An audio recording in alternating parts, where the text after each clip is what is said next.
And here we are for another show. Oh my God. It's a show that everybody waits for all week long so you can hear the crazy that goes on in other people's lives and be just all kinds of in your feelings blessed and doing the happy dance and all kind of stuff that this ain't you. And I think we're all in agreement with that. So I see the usual suspects off in the chat room. I guess by the time we do the next show, I should have my 3 monitors working. I ordered a stand, but it hasn't come yet. So as soon as it does, I'll have, be able to set this thing up and I will be rolling. Be feeling like what's the name? Lieutenant Uhura with all my panels working and stuff. Uh, Thanks you guys for coming. We're going to get started today with how many letters? You guys can keep track. We got 22 again. I guess that's our number. We had 22 questions every week. And this show is not the show where we answer questions from the audience. This show, all the letters are sent in advance. We do have those kinds of shows, but that's not this show. On What the Fuck Tuesday, the questions are submitted in advance. If you have a question that you'd like to be answered on a future show, like next Tuesday, just go into the show description down below and click the link and send your question in. Okay? Yes. The more the merrier. Y'all trying to work me to death. Like that day my cousin gave me 26 questions, I thought I was going to perish from the face of the earth. It was just unbelievable. I thought the show would never end. I was just all kind of put out. But let's get started. Remember, follow Lady Boss's rules. You guys in the chat room, watch your language. Remember, we use polite euphemisms on this show. So you will see some very strange terms come across the screen that probably don't have anything to do with what you thinking, but that's how we do things here. So we try to, keep Google screening people like at a low roar, okay? As far as that kind of stuff goes. All right, now let's see What the Fuck Tuesday. For Tuesday, August 4th, 2020. Question number 1. This is one of 21. Remember. 22, I'm sorry. Female, 21 to 26, out of Corpus Christi, Texas. Last weekend, I met a guy at a local surf school. We talked for some time, and then he asked for my number. So we started texting each other since then, and I got some eggplanty vibes from him. He didn't say anything openly about it, but I can tell he is attracted to me, which is fine. He asked me out for a date, and I asked what it is he's looking for, if something potentially serious or just casual. He responded both. It can start as casual and then become serious. Who knows? I've used online dating before and heard many guys saying this too. I've never proceeded to go on a date with them. So what's up with guys that say this casual that can become serious thing? Are they just lying? Wanting something just casual but don't have the courage to say so? Because that's what makes me feel. I'm looking for something serious with the right person. Of course, it takes time to become serious, but I don't plan to be involved with a guy, be intimate, etc., when his intentions were never serious. It makes me feel unsafe, like stepping into dangerous waters. What do you think? You're 21 or 26. You ought to have better sense than this. I'm going to just be blunt. How in the world you think somebody just gonna meet you online and say, yes, I want to be in a serious relationship with you? Is that really the concept that you have of dating? He don't know nothing about you. He don't know nothing about your history. He doesn't know how your habits, your interests, your goals, your dreams, how you respond to conflict. What you say versus what you actually do. You're not giving him the time to say any of that, explore any of that, or find out any of that. You just want him to just go from 0 to 1,000 into a committed relationship just because that's what you want. That's not how the real world works, girlfriend. So when a guy says it starts casual, that's what he means. And you know what? That's why you don't sleep with them. This is a very easy solution. If you're going to be getting your feelings involved in a situation where it shouldn't be because you're still in the exploratory phase with some dude, you don't sleep with them. Okay? Because that indicates to me that it's something serious. I mean, at your age anyway, not at mine. just be an old hoe and you don't really care about all of that stuff because you ain't trying to get married, ain't having no babies, and don't really care about living with nobody either. So you don't care about those things when you get to where I am. But at 21 to 26, you do still care. And so you need to make sure to protect yourself emotionally from that kind of stuff. What these guys are telling you, though, is absolutely factual. That's how it is. You say yourself that you don't know that you have to explore like that. So why is it okay for you, but it's not okay for the guys to say the same thing? Just using different words, but it means the same thing. You can't jump into something serious right off the bat. So you possibly missed out on some really good, interesting situations. You could at least had some fun dates out of it with some interesting guys because you all stuck on what they say. You don't go by what dudes say. You go by what they do. So you need to spend more time on this channel so you understand what's going on. Well, it doesn't matter what they want. See, that's the whole point. You guys put too much focus on what they want. How many years have I spent on this channel telling you to stop worrying about what men want? You worry about what you want. And then right in the chat, I see somebody talking about what men want. I don't give a fuck what men want. You shouldn't give a fuck what men want. This is about you. You in a dating situation. What do you want? Okay, if you want some peen, then get it. Okay, but don't go to bed, lay down with dude with no commitment, and get up expecting that that's what you have. See, that's some fucked up thinking. That's not how it works. But I don't want to hear this in the chat room. I don't want to see this shit where you're worried about what men want, what men think, and all this kind of stuff. I've spent too many years trying to turn your thinking around for me to have to turn and see that shit in the chat room in 2020. I don't give a fuck what men want. Seriously. Okay, now at some point, I don't know when is what it's going to take for you guys for this to sink in. This is, you dating somebody, it's about you. What you feel, what you think, what you want, and what you're getting. And anytime he's not giving you what you want, then you leave his ass alone. It's just that simple. So all this angst about what men want and this and that, what they think and all this stuff, why are you wasting brain cells and time on that? Who gives a shit what they want? This is about you. There's a whole 3 video series that I just put up. What's in it for me? If you don't know, if Lady Boss, if you could put the link up to the first show so that's in the chat stream, because the others are linked to, they're all linked together. But it's what's in it for me. Okay, I'm trying so hard to get you guys to stop thinking about what men want. You waste so much time thinking about what they like, what they want you to wear, what they want you to do with your hair, where they want you to go, his rules, his regulations, his anything. It's not about him at all. It's about you. Even when you're married. Okay, it still has to be about you. Because, they be trying to fall off and stuff and act stupid. And so they need to understand, well, I chose you yesterday, but I don't have to choose your ass today. Okay, it's a new day, baby. The sun rose and set yesterday. The calendar flipped forward and so has time. And don't think that I won't do the same. So, y'all is just, I don't know why that just irked me to see that.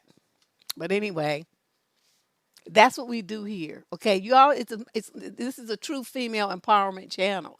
And part of that is getting y'all to stop thinking about everybody else, even your damn kids, and think about yourself. Okay? You sacrifice, you give too much, you do all this crazy stuff to benefit everybody else and make everybody else happy while you suffer. You go without. You're miserable trying to please everybody else. We don't do that shit here. And I do not, I swear. If anybody types any shit like that, Lady Boss, just block them. Because I don't want to turn and see that. It's just ridiculous. Nothing about what men want. We don't care for shit on this channel. Female, 21 to 25 out of London, called crazy for a second time by 2 guys when I stated a boundary and they kept pushing and I said no. They called you crazy? And they said, well, then this isn't going to work. I said, fine. I think it's dang rude if someone cannot respect a simple boundary and then they go, wow, you're crazy.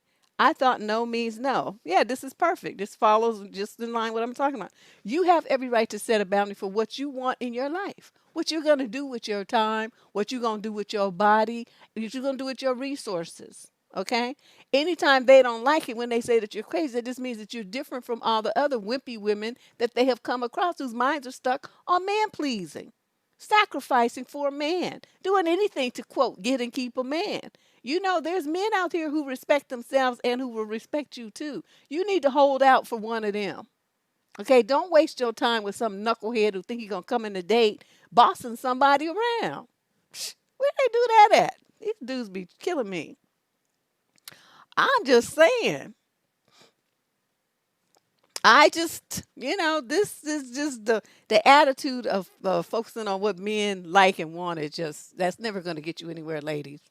Never. Even in, like in an employment situation, it still has to be about what you want. So if you got a male boss who wants you to work all this overtime and do all this stuff, and so you don't have no personal, there's no work-life balance. They give you all these rough assignments and let everybody else off the hook skating. They do, treat you in any way that's unsavory, unsettling, that's unfair. What do? You go in there and say, this ain't working. Stop it. You either distribute this kind of shit amongst everybody or you going to do it yourself or somebody else because I'm not doing it. And you can't make me. As I told one of my bosses, he's like, well, I want you to do this and that. I said, no, I'm not doing that. And he just looked stunned, white boy. He looked stunned. He's like, well, but I told you to do it. I said, I don't care. I told you no. And that's what I meant. And so he was just sitting there blinking and looking at me. Well, but I could write you up. I said, guess what? And I still won't do it. And I'm like, this to the point where when I get that kind of stubborn, I would get up and walk the fuck out the door. And and that's what I told him. I said, you cannot make me do that. Now the option is either I stay working here because you like my work, or I leave. But guess what? I'm still not doing it. And I told it to him just like that. And you should have seen his face. He didn't know what to fucking do. He's just sitting there blinking and looking at me like with a stunned expression on his face. And I'm like, so which one do you want? And so he says, well, I'll find someone else to do it. I said, good. That's all you had to say in the first place. So we could have avoided all of this angst. Stupid motherfucker. I didn't say that part, but I sure was looking at him thinking it. Just dummy, thinking he gonna make me do something. Shit, my own daddy couldn't make me do something. Who the hell you think you are for this little funky money? I don't know. Maybe if you was talking millions, I might have to, but a little funky ass pay. I mean, nice money, but you know what I mean in the grand scheme of things. No, it wasn't enough. Question number 3, female, 21 to 25, out of Little Rock. I was talking with a guy for 3 months and ended up having feelings for him. We talked for hours a day for 12 weeks, and I fell for him hard. The vibes I was getting was that he liked me. He enjoyed talking to me and genuinely liked our interaction. He started becoming distant, so I panicked and decided to tell him that I had fallen for him. I know, bad move and bad timing. I know that now. He responded with, I have no business stirring up emotions in you like that. There are life circumstances that I'm choosing not to share. We ended on good terms with his final statement to me being, quote, I never said anything to you that I didn't mean. You are beautiful and you should know that, end quote. I took a break from social media and have recently started posting again. He's liked every single post I have made since coming back online. I could really use someone else's perspective.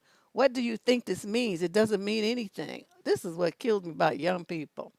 Y'all grew up with the internet. So to you, this is like another dimension of reality. The internet means nothing.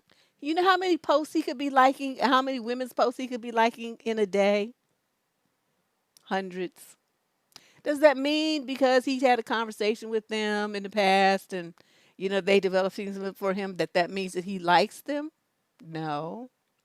And I'm going to tell you this, if this is bothering you and you can't quite wrap your mind around the fact that what happens on the internet versus what happens in real life are two completely different things, and you're struggling with that, then you go on to social media and you go to where his profile is and you click that button that says block. Okay, so he can't do this anymore, and you won't be writing me confused about somebody liking a post on the internet. I am just really like, this is an issue for you. This is the worst problem that you have.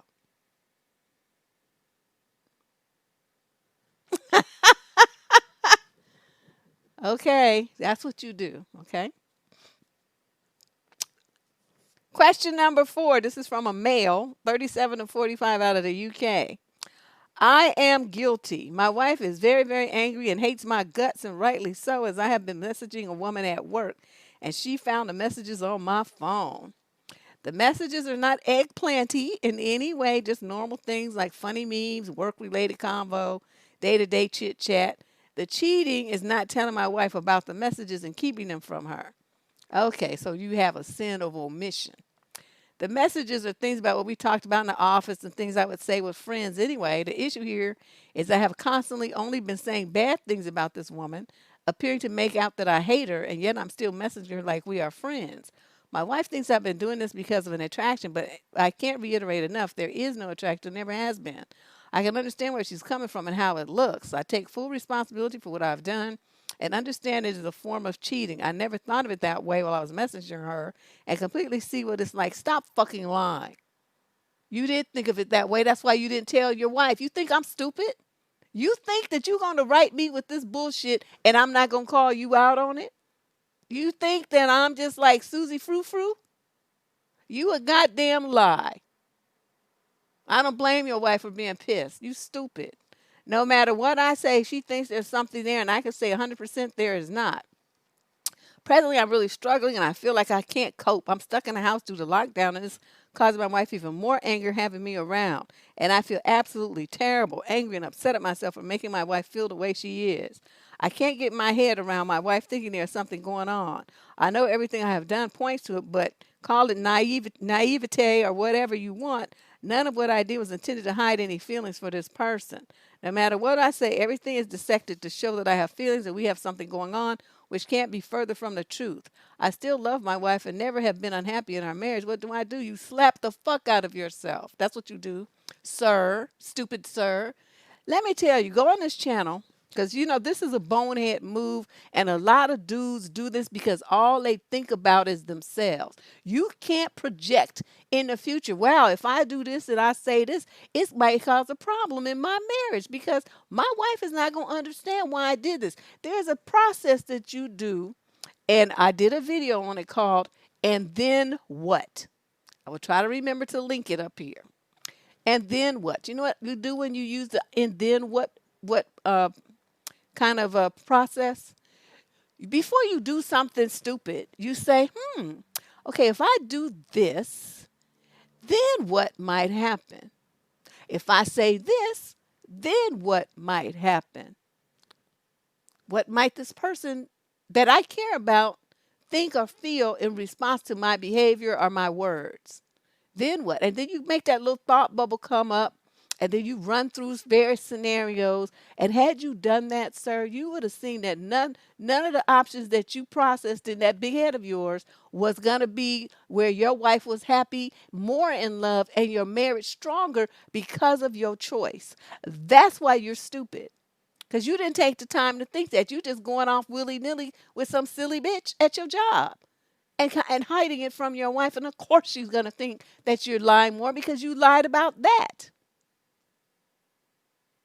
And, you know, and you even went so far, not just to like hide it from her, but to even put up that smoke screen like, you know, you hated this woman so much. So your wife feels like you intentionally deceived her. You were just upset. That's why you never, there's no way out of this for you. You put this trap in place yourself by being stupid, bonehead. You set the opportunity up for yourself to screw around, whether that was your intention or not. That's the behavior that you did is the kind of thing that men do when they want to eventually turn something into something else. They pretend like that woman is, you know, somebody that they don't really like, and then they be in correspondence with her behind their wife's back under a friendship base. So everything that you did is like a cheating man behavior. So there's no way out of this for you. You know the only way out of this for you?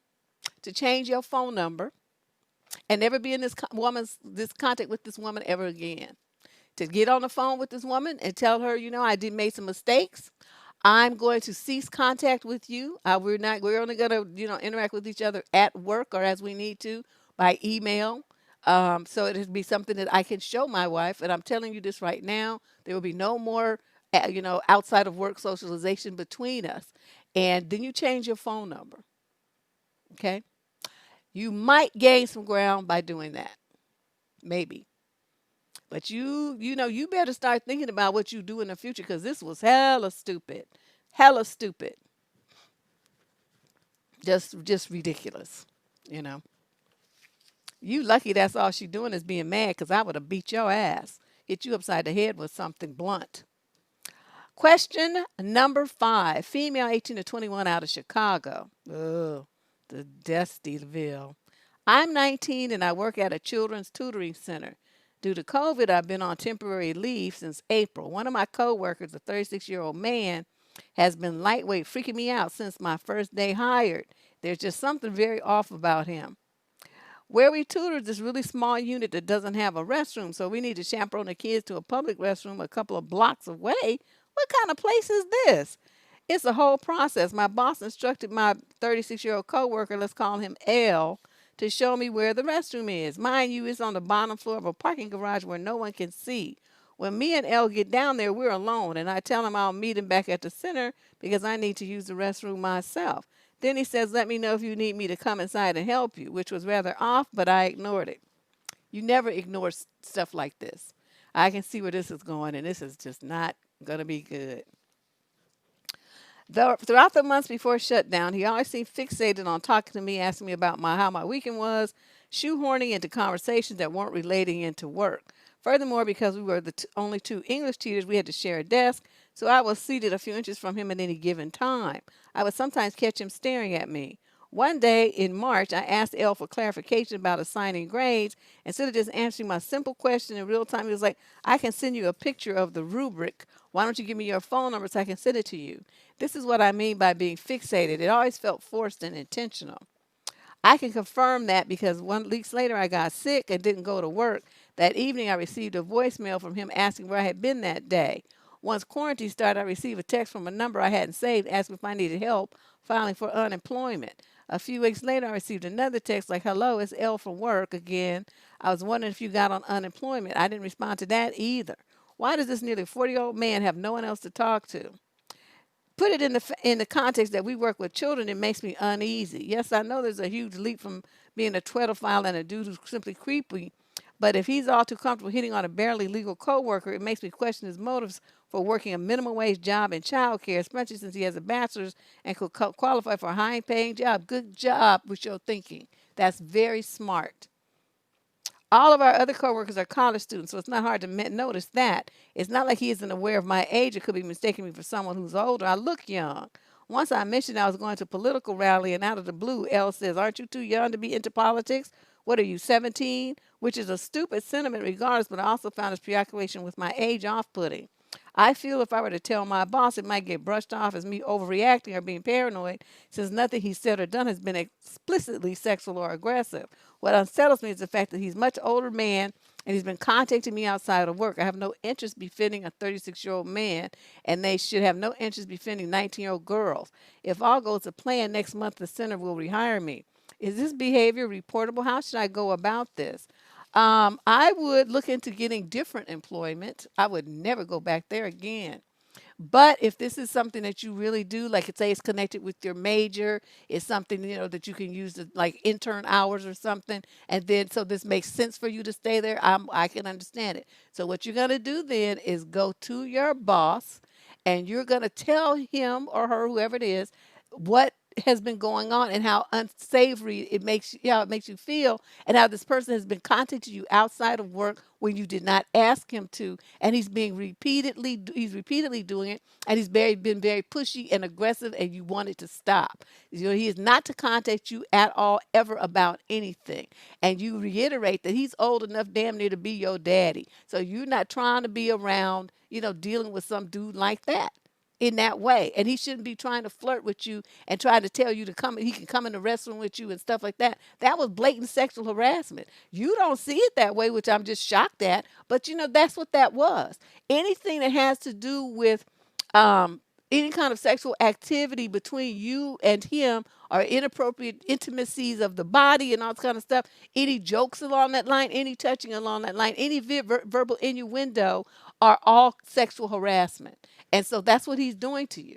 So you need to tell your boss about it because, under the law, they have to do something. If he or she does not, take steps forward, then you have a problem. In which case, I would say I would leave that would leave that job. Because, just like they have that position, that tutoring position open, you can get one somewhere else. I mean, schools are closed all over the country, so I'm sure those little centers like that need help. Okay. Yeah, he's gross, but I know, she's like, there's like 19-year-olds, like hood rat 19-year-olds, and then there's, the innocent, kind of naive 19-year-olds. She's that innocent kind. The hood rat girl be like, fuck you, you old motherfucker. Ain't nobody trying to deal with you. And just loud talk to him right there in front of everybody. Or when it got back with the kids there, would have went straight to the boss's office and said, you know what this dirty motherfucker just said to me? And then just exposed it right then and there when as soon as it happened. And when he started talking, calling and stuff, motherfucker, don't be calling me. You are too old. Ain't nobody trying to be with some crunchy motherfucker.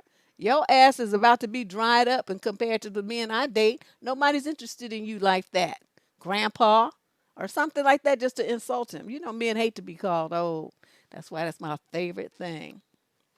But this is really sad and scary. You got to get a little bit more assertive, because you only 19. You just getting started. Girl, they're going to be on you until you 30 years old. It's that age of the 20s is when the girls get the most sexually harassed. So you better figure out, get your game face on and start cussing folks out and getting them straight real quick. If you have to hit them in the eye, bust them, slap them across the face like I had to do, you got to do something. They just be taking all kind of liberties, and you cannot just sit there and act scared and thinking that if you don't do anything, the problem's gonna go away. That's not how it works. All you do then by not doing anything is embolden them fools, because they feel like if you don't say nothing, then that means it's okay because you didn't react. Okay, that's how idiots think. So you got to take this in your hands. Yeah, they crunchy. I mean, when you 35 and they 35, y'all crunchy together. But she's a kid, teen. And I don't care when people, they say, well, 18, you're grown. Yes, under the law, you are, blah, blah, blah. I know all that. But you're still a child, mentally and emotionally. So he's just a perv. And then to think that she was only 17, that means she's a minor, you pervert freak. So you know what I mean? This dude is unsavory, and she's exactly horned in, or exactly right. He wants to be around kids, and that's what pedophiles do. They always position themselves to be in some position of employment, responsibility, or supervision of people's kids. So every time I see a man in some situation like that, I be giving his ass a serious side eye, because it's like, what's this? What you doing? Why don't you ain't there working with the real men? What you doing here with some babies and shit? You freak. So I don't know, these women don't be paying enough attention. They think, oh, my child don't have a father, so he's a father figure. Mm-hmm. Don't be saying nothing when he got your little boy ass up, and you sitting up there trying to figure out what happened. This is not normal for men to want to be around kids all day. That's not normal. They didn't want to be around their own. So you know what I mean? That's not normal. That's something that, yeah, they still teens, they still kids, and he's just a freak. I don't know. See, I'm just like, my daughter, when I went down her job so many times, it was cussing people out. She was like, Mom, please don't come down here. I'm like, nope, I'm on my way. On my way. Yeah, I don't like this kind of stuff. I don't being talking about you going to babysit and all this kind of stuff. Every time men be in position like that, it always ends badly. Teenage boys are the worst. Question number 6, female, 37 to 45, out of Oakland. Dear Deb, can I please get your take on something? About 2 months ago, I met someone online. Ooh. He wrote up me a nice note and we began corresponding. This guy would write super long messages, like 2 to 3 pages, if printed. Initially, I appreciated he seemed to make a genuine effort to get to know me, but after 1 month, it just started to annoy me. He's ever going to ask to speak, Zoom, or meet? Girl, you better than me. I don't want to be reading all of that. If I'm doing all that, I need to be getting paid. I am used to men after a few exchanges to establish rapport and ask for a meeting. So finally, I asked him on my end if we want to chat via Zoom. He agreed. That went well. No flagrant turnoffs or red flags. We then do Zoom calls about once a week for another month. So 2 months total at this point without him asking to meet. So again, I'm starting to feel a little annoyed. It was kind of bothering me that we were spending so much time writing and Zooming prior to meeting, as in, are we ever going to meet? Is he hiding some physical defect I cannot see via Zoom? And like he got T Rex, little baby T Rex arms. So I asked him finally, are we going to meet in person? He agrees to meet, but it bugged me that I had to initiate. So we met last weekend finally. We also exchanged phone numbers in person. He was again a nice, normal, and decent looking guy. We met at a park, had pleasant catch up, and parted ways. In the end, he makes no mention of meeting again, no follow up text or call. I figure, okay, he's not interested. But 2 days later, he sends me another super long message, just 3 pages of printed text, yammering about all sorts of pleasantries, but no mention of me again or even Zooming. He also could have called or texted me. What the fuck? I feel like this guy seems to want a pen pal. My friends are urging me to ask him out again. Your friends are stupid. On my end, I did not want to have to ask him again to meet. I already feel if he were interested, he would have asked to progress things on his own. In this way, maybe I'm old fashioned, but I think men should lead. For myself, if it matters, I'm independent in many ways. I have a great career. I own my home. I pay my own bills. But I'm happy to go 50-50 on dates, although I like to be treated once in a while too. So I'm not looking for a purse, just a life partner. What do you and the squad think? Do you think I should ask him to meet again? Even though feeling pissed off, I am the one leading. And do you think I should have handled things differently? Did I waste too much time giving him 2 months before the meeting? Thank you so much. Yes, yes. Uh, should you ask him to meet him again? No. You know you're feeling pissed off if I'm the one leading? No. And do you think I should have handled things differently? Yes. Did I waste too much time giving him 2 months before meeting? Yes. Let me tell you how this is supposed to go. I don't even do online dating, but how many years have I been involved with it? When online dating first started, I was doing a talk show in Oakland. That was in the mid '90s, and it was such a new thing. The internet itself was new, and so this company was called One and Only, and then Match.com were the two startup firms with online dating. So I had representatives from both of them because they had offices right here in San Francisco. I had them come over to Oakland and be on my show, right? It was very interesting. Like I said, it was brand new concept, and so everybody was, very intrigued by it because everybody had been using the personals on the back of newspapers. So this was maybe I don't know 95, something like that, and 96, 95, somewhere in there.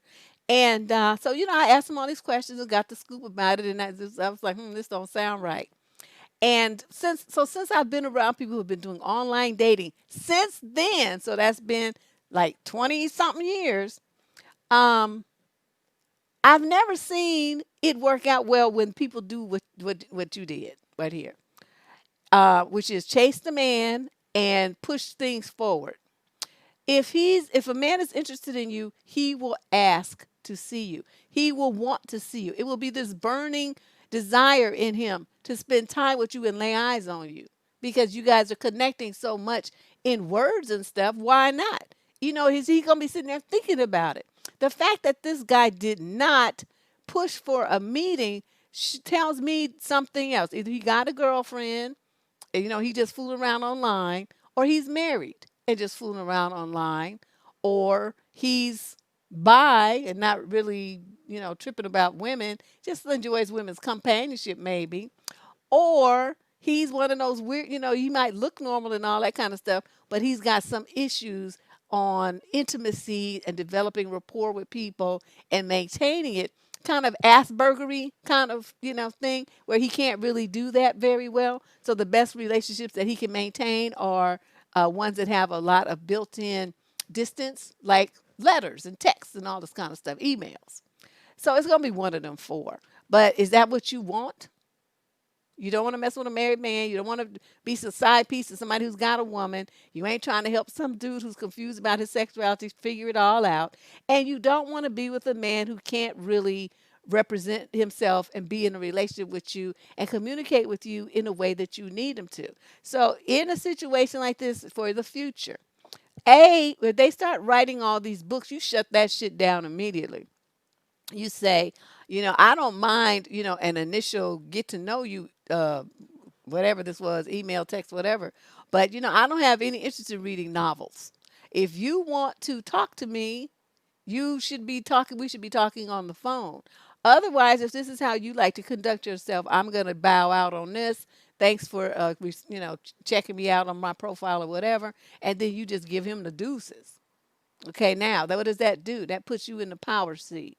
So then he has to decide, well, is this woman interesting enough? I mean, I wrote her. I wrote her this whole novel. So obviously there's something I want, that I like about it. So then he has to think about it. Do I want to meet her or not? And so you don't do nothing. You keep dating around. And then if he decides he wants to meet up with you, then you meet up with him. But you don't do it any expectations. And you should never be focusing on just one man. If you have any doubts about that, take a look at the video, A Pair and a Spare Dating Program. This is especially important when you're doing online dating. You do not get stuck on one clown. You should be dating like 5 men. Because I'll be like, psh, next. Psh, psh, psh, psh, psh, psh, psh, psh, psh. Wiping that deck and wiping those cards and just move it, just keep it moving. Because this is just something, this guy is, no. This was just too much. But yeah, I'll be telling real quick. I'm not doing all that. I don't even like long emails. Pick up the phone and tell me. Or just give me the Cliff Notes version. I don't want to be doing all that. Because I hate these long ass letters these people be writing. It's like, oh my God, what are you doing? And then I said, and then she said, and then they said, and then the bee went by. And then I saw a puppy. And then my mama called. And they want to just tell you all these details that don't have nothing to do with the issue at hand. It drives me crazy. Yeah, honey, that's what I'm saying, Tyra. Have a roster with a backup, the second string team, and the bench warmers that you could call up to be, on the squad. All of that. You should never just stick yourself with one man. Just never do that. If he's not committed to you, like I said, and then before you agree to that shit, you do like we did in the videos in here. What's in it for me? So that's what you should be asking yourself. Are you looking at this clown writing goddamn novels, expecting you to read it like his name is Stephen King? And you just, and this is like for dating? Who got that kind of time? Well, obviously you did, but you shouldn't. You should be off dealing with other dudes so that you don't have the time to spend looking at somebody's 3-page essay on a dating site. Oh my God. Question number 7, female 30 to 36 out the UK. I am 33 and just started seeing a 31-year-old guy who is dropping hints about an open relationship. Wait, and you just started seeing him? Ooh, this sounds juicy.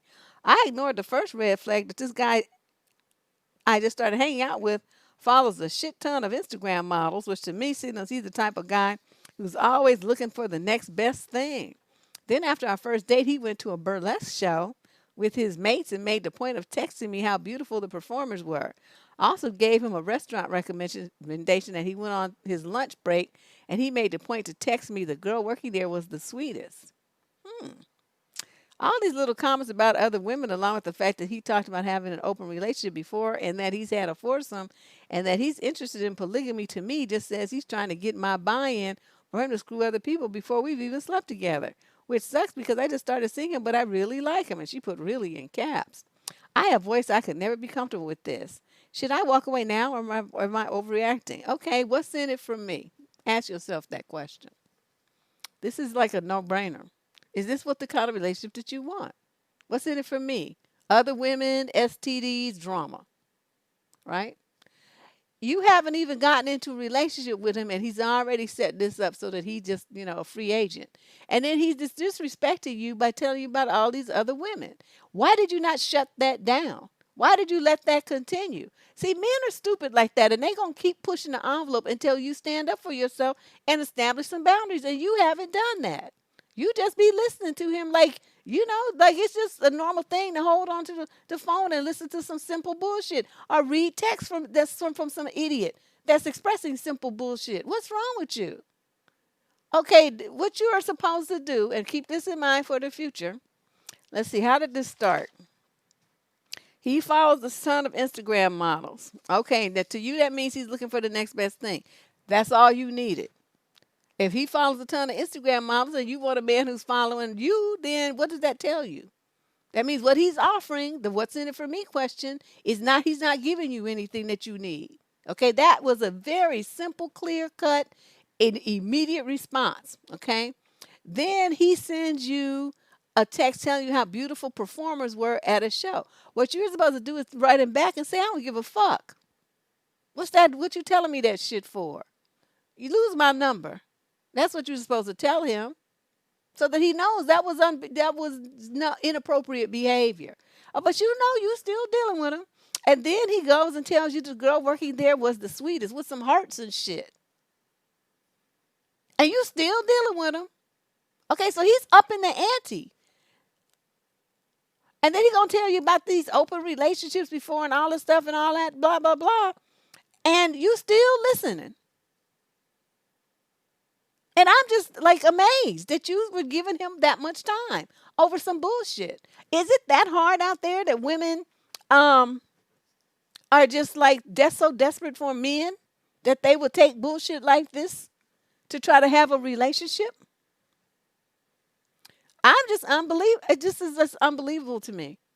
You can't say nothing to me about any kind of activities like that with anybody because I don't want to hear it. I don't care who it is. Your ex-wife, nobody. And I mean, I had to tell. I mean, this was before we got married, but you know, he'd been married before. He gonna be laying in the bed with me talking about this bitch. And now, you know, I was 10 years younger than him. So, but you know what? I didn't give a fuck, and he didn't understand how my mouth and how I think.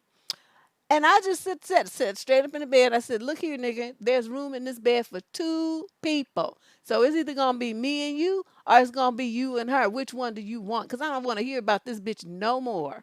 And do you know he sat up and looked at me with his eyes big? I shut that shit down. And it's like, I don't care. You can talk about it all you want to, but you're not going to do it here. And you're not going to do it around me ever. And so he was like, oh. Okay. And then the whole rest of the time we was together, he never mentioned her.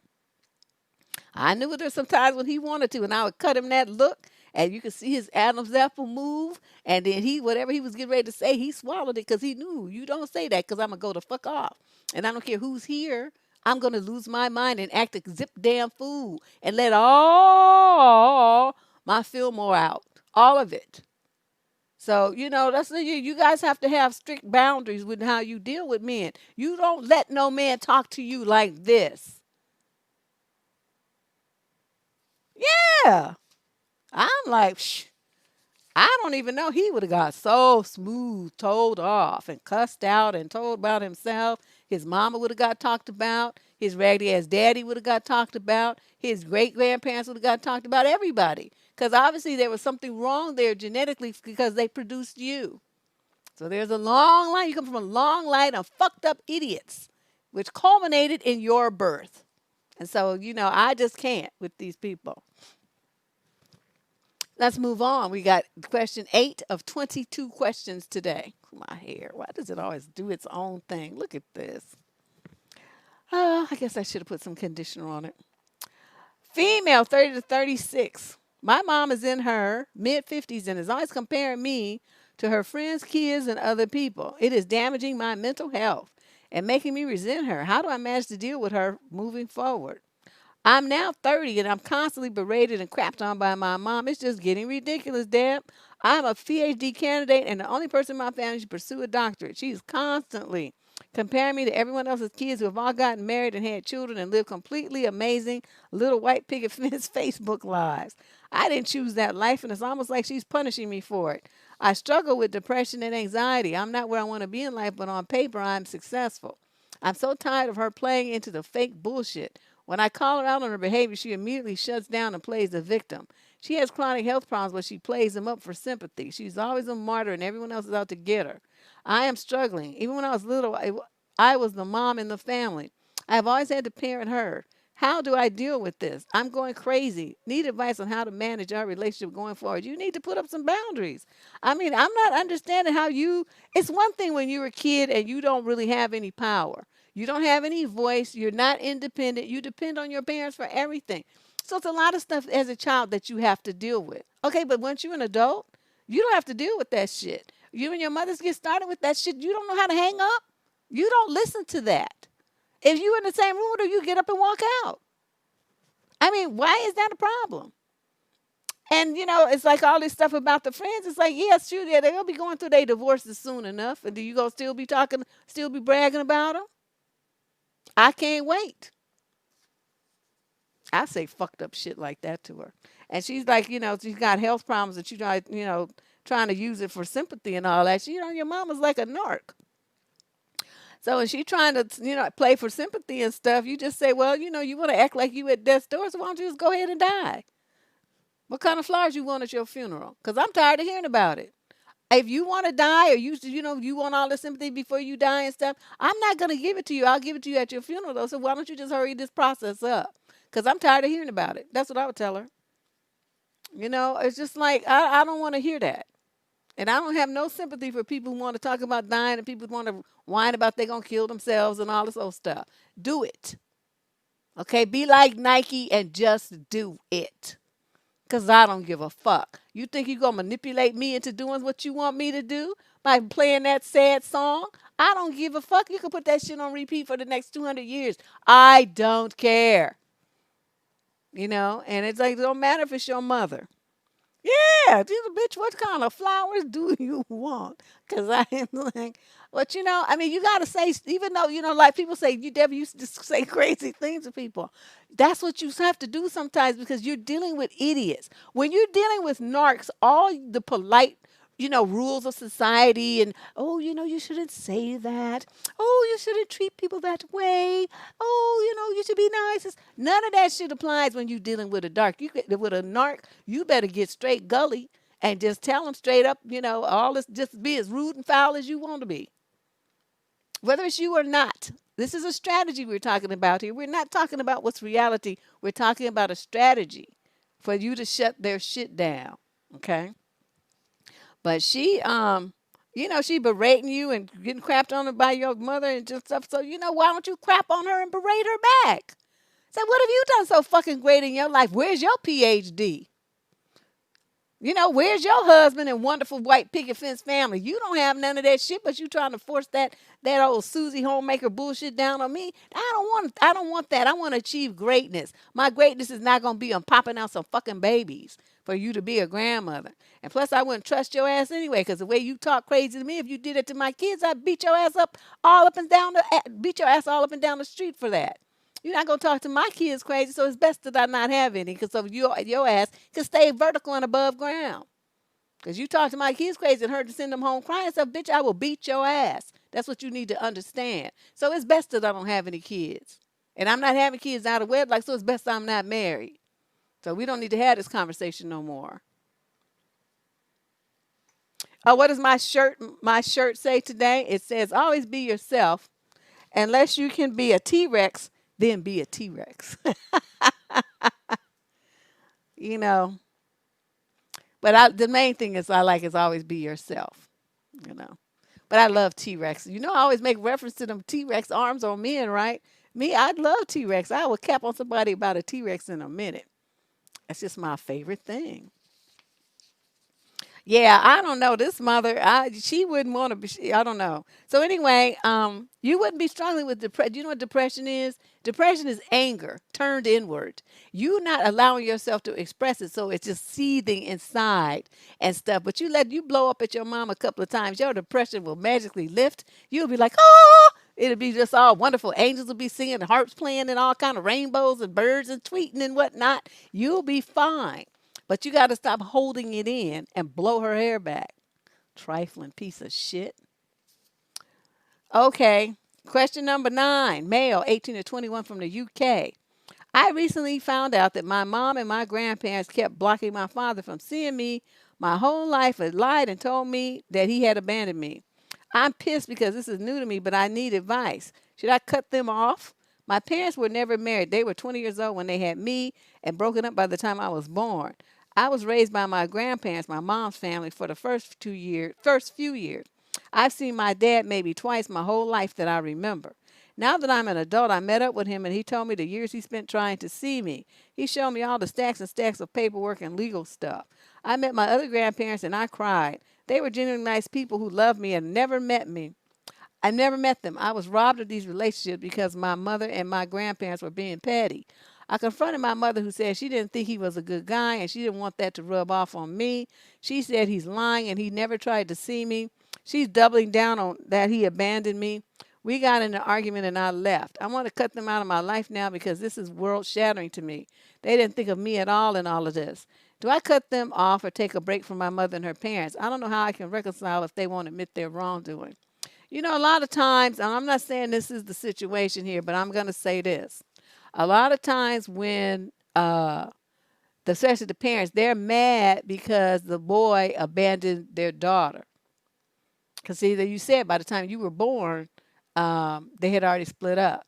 Who knows what happened? I'm not making an excuse. I'm just saying at 20 years old, all kind of shit could have went down. We just don't know. But the parents don't care about that reality of, any issues that they had as 20-year-olds. They're angry that their daughter got abandoned when she was pregnant. And me, I would never be mad at the boy for that. I would be mad at my daughter for having her fucked up birth control and why didn't you get an abortion? Now, see, that's who I would be mad at. You don't have no kind of relationship with this motherfucker. You ain't married to him. You don't be breeding no goddamn babies by no miscellaneous stray pea haver. Okay, we don't do that. So she would have got my wrath. It's not going to be directed at him because if she did the way I told her to live her life, that would have never been a problem. Okay, so that's a problem that she brought on herself. And in essence, if she was really young, me, because you don't have no money. So you're going to be looking for me to help support you and this goddamn baby. No, you're going to get that shit up for adoption. You're going to get the fuck out of my house and make it happen. I'm not going to be bothered. And I made that very clear with my daughter. So guess what? No babies, no pregnancy. And people are like, well, that's cold. That's your grandchild. No, it's not. It could be yours if you want it. Just go help yourself. But I'm not doing that. Okay? I'm not doing that. I struggled enough by myself when after her daddy died to take care of her and raise her up. I'm not doing that shit anymore. I'm done. Okay? So I went through I suffered too much. Gave up too much. And I had a hard time. And so I wouldn't want that for her. Especially doing it intentionally. My shit was forced down my throat. I had no choice. But here you are, just choosing that lifestyle. Are you crazy? And you think I'm going to step in and support you and fill in the gaps for a stupid decision that you made? We're not doing that. So these parents probably were mad like that, right? But they taking it out on dude. Now, as far as this paperwork and all these legal documents and stuff, ask to see those and look at them closely. See if they have a court stamp where they actually filed with the court. They will have a seal on them. And I'm asking you this because you in your feelings and you being reactionary. You need to be strategic about this. If you have things that, postmarks on them, return to sender kind of things on the envelope written your mother or grandfather's handwriting, you have court documents that show that there were hearing dates set and, your mama didn't show up or something. I mean, you have to do more research. Okay, because just showing you some documents doesn't mean legal thick stuff, as you call it, doesn't mean anything. That could just be game. I don't know, dude. He could be legit. It could be just game to get the heat off of him. I don't know. I'm telling you what to check on, what to look. Because every document that has been through the court clerk has the clerk seal on it. Okay? That's real. That's just how it is. So he would have that because they always give you a copy of it. And then you can go from there. But don't be too harsh on them until you get the full scoop. You need to turn into, Inspector Clouseau or somebody and find out the real facts. Where were they living? What stuff's on record at the clerk's office? You can go down there and find out yourself. You don't even have to ask your daddy. You can look by their last name and your mama's last name and see what the deal was. And then if you find out that it's really true what he said, and they really did block him from seeing his child because they're still mad that he left at 20, then you know what time it is. But I wouldn't say to cut them out of your life. Just put them on a timeout while you explore all these things and stuff, and then go back to them as an adult and say, you lied to me. I have now have proof that you did. And, you're raggedy and trifling, but you're still my family, and we just going to work through this. That's how you have to do. This is a man. This is a guy. He's a male, 18 to 21. The writer of this letter is a male. Question number 10, female, 26 to 29 from Sterling Heights, Michigan. In 2012, when I got my first job, my mom got fired And since then till 2018, she has never worked again. She asked me to pay the bills and buy groceries. I got into fights with her, but never got anywhere. In 2018, I moved into a rented apartment with my girlfriend. After I insisted a lot, my mother got a part-time job, 4 hours a day, which didn't earn her a lot of money. Still, she didn't want to pay for bills or groceries. She kept asking me for money. I was very upset, and when my girlfriend found out, she got very angry. One of the reasons was that my mother also got a lot of holidays and trips to other countries, etc. She even told me at some point she saved her salary for these holidays. I thought a lot about this and decided to give my mother a small amount of money monthly just to cover her bills. My girlfriend at the time thought it was a good idea. My mother got very angry though and didn't talk to us for days, but then agreed. But somehow she manages to continue going on trips, one very expensive one. I never actually got upset because I considered me giving her that small amount of money monthly as proof of love, and she raised me up. I'm glad we settled on this, and if she still manages to go on trips, that's what makes her happy, so whatever. But a week ago, me and my girlfriend started making plans for buying our own place. I don't remember how we got to talking about my mother. But my girlfriend asked if I still give her money. She remembers me saying I only give her money until she finds a solution to earn her own living. I told her I don't remember this and I'm okay with giving her this money. She's my mother and I love her. Then I got very sick for a week and my girlfriend didn't say anything more. But yesterday, my girlfriend was supposedly at the gym when I got a very long email telling me how she feels frustrated knowing I'm always thinking about sending money to my mother. How it's not right that she always goes on trips but asks me for money. How she never saves money for when she needs to buy meds and always me and other relatives have to help her. All in all, she told me she realized she couldn't stay with me in this situation. I called her, made her come home, and begged her to give me a chance to talk to my mother, maybe my grandparents, and find a solution so I don't give her money monthly. She agreed. I know a lot of other adult children help their parents. Is my girlfriend right? Or maybe she feels jealousy on my mother and it shouldn't be there. I feel trapped. To be honest with you, I don't agree with either one of them. I feel that my mother keeps me chained to her by asking for this money. I feel that my girlfriend doesn't feel the love that people usually feel about their parents. She usually visits her parents once every 5 to 6 months when they are under 2 hour drive from us. What should I do? You should realize that you are codependent, sir, and you are just getting pimped. There's no reason why your perfectly healthy mother in her 50s cannot get her ass up and get a full-time job. But like you said, she's been living off of you for like a decade. So she's like, why should I? You did it all this time. It was one thing when you lived there, but now you don't. So, she got a little Mickey Mouse part-time job. You need to tell her, okay, this gravy train is coming to an end.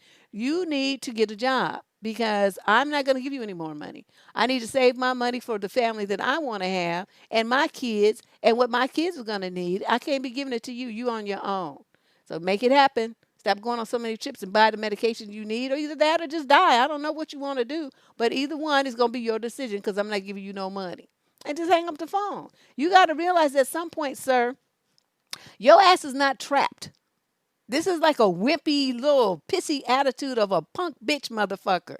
That's what you are talking about. I'm trapped. Neither one of them should be doing this. Then why are you stopping it? It's your money. But are you sitting there? No, you writing me and whining like a little bitch. This is just so unsexy and unmanly.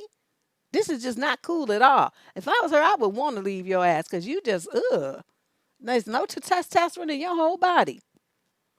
I'm sitting up there saying, I feel trapped. I'm trapped. His mother, she's not going to understand because her gravy train going to come to a screeching halt. She's going to be manipulated to get that money. Why shouldn't she? She can keep her money to go on fancy trips and spend his money to buy her groceries and stuff. Of course, she's going to still not be happy with that arrangement. But, I wouldn't give a fuck. It's like, I'm not giving you a dime. So I don't know what you're going to do. You better sell some pussy or something. Make it happen because I'm done here. I've been doing this shit for 10 years. I'm not doing it no more. I'm not even fucking you. I don't even know what you're thinking here. I'm your son, not your man. Okay? And it's not like you sick and needed and crippled and paraplegic and shit where you need somebody to help you. You just choosing to be a pimp. I'm not doing that. Now she don't need to leave until she finds out, until he hears this answer and gets off his ass. It's time for him to fucking grow up and be a man and learn how to set boundaries with his raggedy ass mama. When men don't want to do that and they tell me, I love my mother. I just don't. I swore up and down that the next man I wanted his mama to be dead. Dead. I don't want you to have a mama. Be hatched from an egg, fall from the sky, come to earth on a meteor. I don't care how you do it, but don't have no mama. Because these mothers get on my goddamn nerves. And I don't have no problem cussing the bitch out. And they just stepping over bounds and coming in talking, trying to tell you what to do and all this old stuff. No, I'm not doing what you say. You take your happy ass over to your house. That's where you run shit. I run everything up in this bitch right here. Not you. And they have a hard time. A lot of dudes have a hard time with that concept. And they, well, that's my mama. Well, then go fuck her then. What you want from me? Okay, I mean, you can't have two ways here. You gonna have one woman in your life, your heart in your bed, and your mama. That's different. I mean, of course you're gonna love her, but you're not gonna put her on the same par with me. That's not gonna happen. And if that's what you want to do, then that's where you need to be. And then with this shit here is over. I'm just very clear on that. No mama, none. And people are like, well, that brings its own problems. I don't care. Those are problems that I can deal with. Dealing with some bitch calling and coming up, showing up at your house and running her mouth all the time. See, that's an ongoing problem. And it's always something new. They always sit around because they don't have shit else to do because they're retired. And they just want to come up with some bullshit because their lives are boring. So the way that they get some excitement is watching soap operas and starting shit in their son's marriage. So, see, I'm not that, no, I'm not that chick. I am not that chick. So let's move on to question number 11. This is a young man in the 21 to 25 age group from Wisconsin. I have known this guy since kindergarten, and even back then, he would always ask me to give him my stuff. And if I didn't, he would threaten to stop being friends with me. Oh, one of those kind. What they call them? Frenemies. I stopped being friends with him from 3rd to 5th grade, but once middle school started, he became friends with me again. My other friends and him always came to me for rides because my parents were the only ones who would drive us places. Once high school came and everyone got their license, he pretty much never asked me to do anything or talk to me. Then after high school, all his friends went away for college, so he started inviting me places again. Then when they came back for the summer, I received no invites at all. It's literally like clockwork. As soon as the semester ends, he doesn't invite me anywhere until college starts back up again. I told him that he's really my friend, that he would invite me to his house or parties when he has them, but he just calls me crazy or delusional, even though I have proof of it. A few weeks ago was his birthday, and he had a huge party at a lake house and invited everyone he knew except me. Also, this week, he and a bunch of his other friends went on vacation to the beach when he knew I wanted to go. In fact, he told me I was welcome to come, but then when I said yes, he never responded. And a couple of weeks ago, he told me that they weren't going to the beach because nobody could go. Okay, so what's wrong with you? You been knowing that this dude ain't shit since kindergarten. And yet, here you are at whatever age you are now, you 21 to 25 age group, and you still fucking with him. You could think you're not my son, because I would be slapping the shit out of you right about now. Why would you let somebody mistreat you like this and discard you and do all this stuff to you over and over and over again? You have very clear about what the pattern is, and yet you keep participating in it. Do you have any self-esteem at all? Any? Like a modicum of self-esteem? Because it doesn't seem like it, sir. No one with any kind of sense would allow themselves to be treated like this. By a male friend, by a family member, by a woman. No, no, no. Okay, so what you need to do is cut ties with this dude. Cut ties with him. And he's not your friend. He never was your friend. You just something to do. Like a woman who don't have nothing to do and she calls some dude that she knows and says, oh, let's go out to dinner. And then he does it. You're that kind of guy that would get caught in that kind of trap with that kind of woman. Because here you are in that kind of trap with a dude. He's never was his friend. He showed you that from kindergarten and you still fucking with him. So that's my thing with you. My suggestion is that you man up and cut ties with this guy. When he gets back from his beach trip, you tell him, and he reaches out to you again, tell him to lose your number and to never call you again. Better yet, just block him. So that when he does try to call you, he'll find out that he's been blocked. Block him on social media, block him on your phone, and go on with your life, okay? That's what you should do. Question number 12. Oh, and cultivate some new friendships. Question number 12, female 37 to 45 from the UK, USA, and Saudi Arabia. What? We are turning 40 soon. I've been married for almost 14 years. It has been hell for each of those 14 years. I am American and he is Indian. I uprooted my life and moved overseas to be with him. He started cheating on me within the first year of marriage. Some girl he had dated asked him to lunch. I caught his emails. Then we moved from Singapore to London. That was a disaster. We were there, bought a small home. Cheating escalated to talking on the phone, him coming home late, and then he asked me to spend time with my folks while he rented out our house. I came back and the strangers had used all my stuff. What an asshole. Shortly after I left and had to live with my parents back in the U.S., I got an MBA and started working in banking. We were just physically separated, but I wasn't ready to let go. I always thought separation and divorce were taboo. During this time, he had numerous affairs because the girls would write to me saying that they had dated him, slept with him, etc. I know this sounds horrible, but my mind just could not process what an asshole he is. Part of me does want to keep him around because during the COVID time, how the hell am I supposed to get a job and leave to support myself? I moved back with him 3 years ago since he got a good job with an oil company here in Saudi Arabia. But after moving back and giving him a chance again, I found a girl calling him and multiple phones being used. Oh, he's doing my trick. I used to do that. He is also extremely secretive about his phone. He's extremely financially controlling and gives me a set amount of money each month for food. Okay, he has police convictions for yelling at people back in London when you were in the U.S. He has anger management problems. He yells every single day at the top of his lungs. Neighbors complain, I want to leave, but we have a small dog who is 2.5 years old and couldn't bear to leave him right now. Pets cannot fly. Plus, it will cost 3,000 Saudi Nials or Rials, however you say it, $10,000 US to ship him from Saudi back to the US. I hate this guy. I feel like he wasted my life. I think he is the devil. He told me that he was a Christian when we got married, but he isn't. He's an astrology fanatic. I feel betrayed and lied too. He puts on a good boy face with his work colleagues, but is a complete nightmare. The weird part is that after catching him, he does not feel bad in any way or feel any remorse. He does not seem to know that he betrayed me and feels delusional at best. I agree the hard part is the money problem. You see, when I left the first time, I did get a job in banking and got an MBA, but it wasn't paying enough to support myself. What kind of job did you get in banking with an MBA that didn't pay enough for you to support yourself? So I ended up having to move back with him. He does have a lot of health problems and not aging well. I'm hoping that maybe he will kick the bucket. How do I get out of this? I'm turning 40 next year, and I do not want him in my life anymore. Okay, let me think about this novel that your ass wrote. A globe hopping heifer. Okay, what you gonna do? What I'm hearing is you knew the first year of this marriage that you had married a dusty bum. He cheated on you the first year of marriage. Then he gonna kick you out your own house and rent out the house and send you back to the U.S. and you gonna come back to him. That was your perfect opportunity to file divorce papers right then and there. You had every clue that he wasn't shit, but yet you bring your ass on a plane and come all the way back for more of the same bullshit.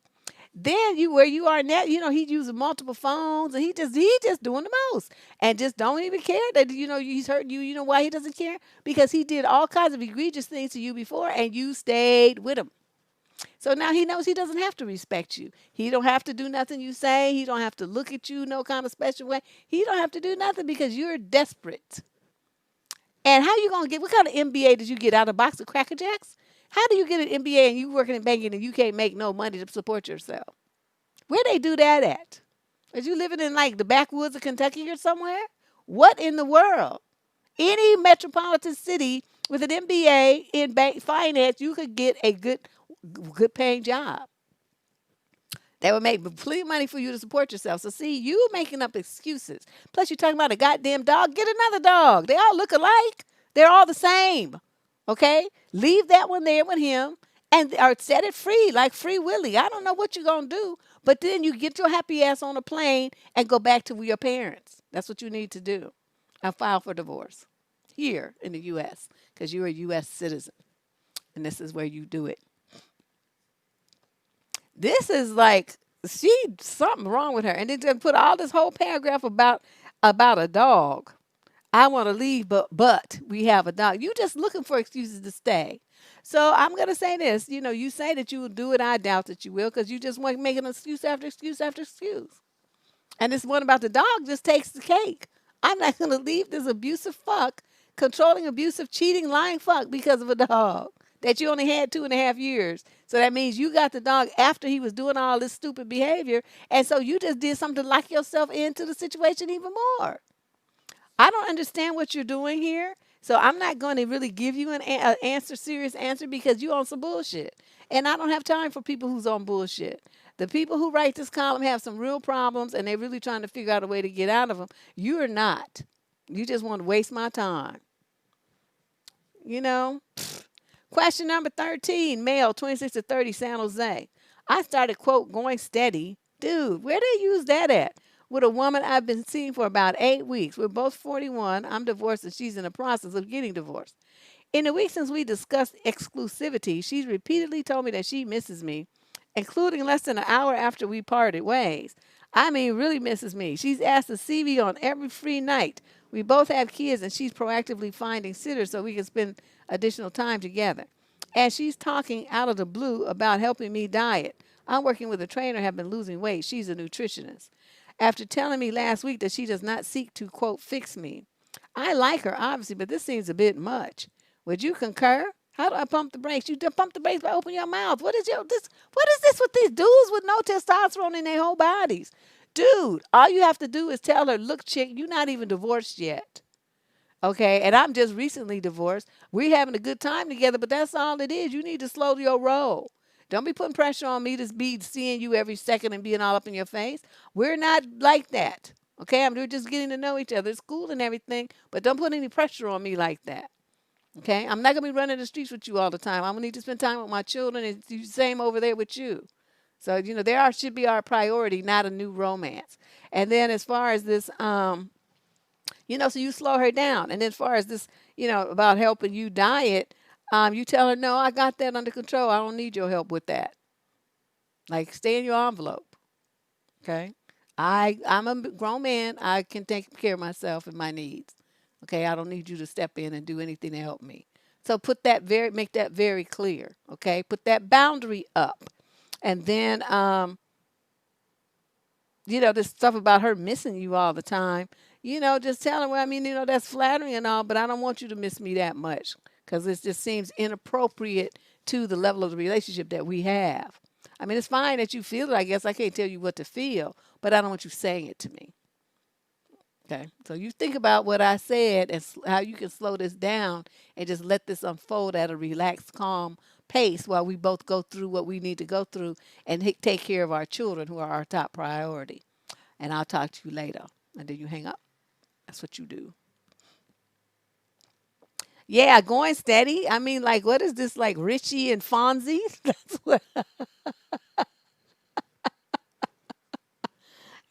That's why, dude, he's got some old fashioned ideas about it. Okay. Question number 14, female, 26 to 29. She says, hi, Desert, California. Where is that? Hi, Deb. I'm 27 and recently cut ties with a man who is 23. He is very good looking, hardworking, and making money in Hollywood. Though I do get a lot of male attention myself from both old and young men, I started to become a bit self conscious about our age gap. What, 4 years? Oddly enough, my insecurity wasn't even coming from the man I was seeing. It was from others who had so many negative things to say about our age difference. In our time dating, I heard things almost always from men who would say things such as men only date older women for the experience, or men who date older women are generally losers or simps, or you shouldn't date men who you should date men who are at least 3 or 5 years older. Some even went as far as to call men who date older women gross. Wow, you let them talk to you like that? Needless to say, it got the best of me and I ended things. You should have never done that. After which he pleaded with me to reconsider. I did not. It's been a week or two since then. I was very attracted to him, but what's done is done. I'm in shape, have beautiful skin, and get plenty of attention whether or not I'm wearing makeup. I know these trash talking men don't think I'm ugly, so what gives? Why do some men seem to take personal offense to women dating younger men? Should one really assume that any younger man who takes interest in them is using them for experience? Any input is appreciated. Thank you. Okay, first of all, your mind is all messed up. You let some complete strangers tell you what to do and what to think about yourself and your relationship. Where they do that at? Okay, that's not like womanly behavior. That's like scared little kitten behavior. You don't ever let some dusty bucket, jealous ass man who's just more trying to secure space for himself. That's all this really is about, They wanted you for themselves. They want an opportunity. And they see this handsome, young, successful guy with a hot, tight body and stuff who's younger than them and even younger than you has got your attention and they want to fuck it up and you let them do it. They over there laughing at you right now because they accomplished their evil goal. Let me tell you, let me give you some game. You got some older cats telling you, let me go over your letter. Hold on. What did they say? I said, men only date older women for the experience. And you say women only date younger men for the dick. Okay? Because it still works without Viagra. Okay? Then that would shut them down. They would shut up because they would know, oh no, that's me. See, I'm telling you, the number one way to get on a man is to talk about his age and his failing body. Because no matter how well he takes care of himself, he ain't going to have the stamina, the body, the looks, or the firmness of a 23-year-old man who's in his prime. He's just not going to have it. No, it doesn't matter. So you say that, it's going to hurt his feelings. And I would, you just say something like that. Okay, so what else did you say? Men who date older women are generally losers and simps. And say, well, that might be your personal experience, but for the older women that you chose when you was young, but he's not a simp and he's definitely not a loser, and that's why he gets this. Because he deserves it. And then you say you should date men at least 3 to 5 older. Oh, like you? Is that your plea for attention? You trying to slide in there by trying to make it sound like something's wrong with dude? I wouldn't touch you with fuck you with somebody else's pussy. So you need to understand what time it is. You don't hold a candle to dude in no way in this world would I give him up for you. So stop trying, you little bitter ass fool, trying to be sour and think you're gonna be throwing some shade. Don't nobody want you. You better go over there and find somebody who does, because that person's not here. That's not me. And someone even as the call men who date older women gross. No, that's a young man who understands that he wants a woman who's sophisticated, fine, sexy, feminine, and all the other things you're supposed to rattle off about yourself. You like me gross to you because you an old geezer that always like to come up on some young stuff and think that's the only way it goes. But, there's a lot of younger men that appreciate all this fine wine. Not only that, girlfriend, he's only 4 years older than you. You're 4 years older than him. That's nothing. What are you focusing on that for? That's seriously nothing. So what I want you to do, I want you to reach out to this young man and tell him I'm stupid, I'm a fool, I don't know what got into my head, I really like you, I think I got scared. You better cop all kind of pleas to make him think, oh no, she was just having a moment, she lost her mind for a minute. And then what you talking about, what's done is done. No, it's not. It's never done until one of you is dead or married. So you pick up the phone and you do what you need to do to get this back in action. And don't you ever again let no man tell you shit about yourself and what you want and what's good for you in your life. Don't you ever do that. Never. I'm serious. You decide what's good for you, and you do not be influenced by some miscellaneous stray nignogs trying to tell you something so that they can create an opportunity for themselves. Don't be stupid now. Come on. You got to know, especially you down there in L.A. with all them mind manipulators. Now, she's 27, but she's like an emotional baby. But, you got to get more game than that. You're going to be in L.A. dealing with them sharks. You got to get your mind right. Okay, I used to spend a lot of time down there, and I'm telling you, them are some of them. Everybody got a scheme, a scam running. Okay, and this is the scam. They don't want you to be happy with some young hot dude when they trying to get at you with their old asses. And say the same thing for some old bitch trying to tell you something. Say, bitch, you just jealous because ain't nobody trying to get at you who's 23. Don't be hating. So anyway, that's my suggestion. Don't you dare. Don't you ever write me telling me that's what some dusty said to you and you modeled your life on what some fool said. They only got 2 brain cells anyway, and they use both of them up trying to get you to do something you shouldn't have been doing. Okay, let's see. Where was I? Oh, I skipped the part. Okay, here we go. Question 15, female, 26 to 29 from the UK. I met this guy on an online dating app, not one of the most known ones. We chatted for a bit, and then last weekend he asked me what I was doing. And I said, I'm going to the beach. And he asked if I want to go with him to a beach near where he lives, which is just a 10-minute drive from me. I said, okay, well, let's have a beach date. When I got there, it was all full to park near the beach. So he told me to park near his house, which is about a 5-minute walk. So I did. As soon as he met me outside, he asked if I wanted to go to his swimming pool instead of the beach, to which I said, no, thanks. I want to go to the beach as we agreed. So we get to the beach. It was full of people, and we decided to go for a drink at the beach bar.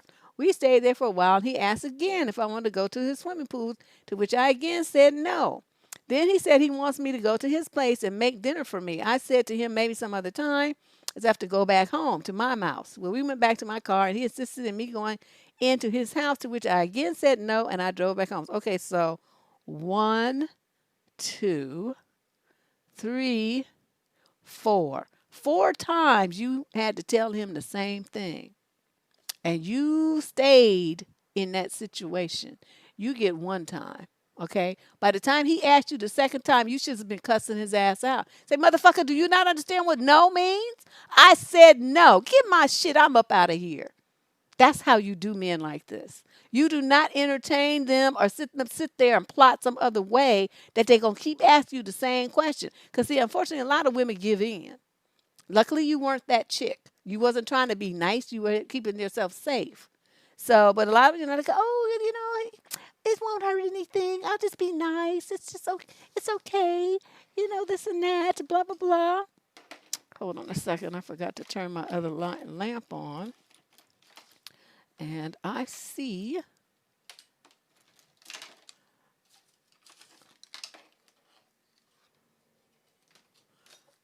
where is oh, here it is. Okay. It's like, what happened to my face? It's all in shadow. Yeah, so anyway, okay, so anyway, I didn't even finish reading. Okay, so 1, 2, 3, 4. Okay. He is also a real estate agent. And I told him before we met that I'm looking for a house to buy. And he said he could help me on that. So the next day he contacted me and sent me some houses for sale for me to see.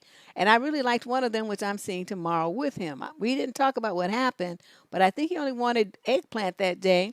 And I believe he thought I wanted it too, and that's why I met him. It was not. I only wanted to meet him and go on a date. It was never my intention to have eggplant with him that day. I do find him very attractive, and I'm looking forward to seeing him tomorrow, to be honest. But I don't know if I should talk about what happened with him. Maybe he's just a fuckboy that doesn't really care, and now he's just focused on the house sale. What do you think about this? Thank you. I think you should cancel and find yourself some other real estate agent. Those things are all on open listing, so any realtor in with that carrying that listing can show you that house. Would I want to go into a house alone with a guy who totally ignored my boundaries 4 times? The answer to that is no. You're going to be in that house with this man all alone. Please tell me what part of that makes any sense. Looking at what just happened.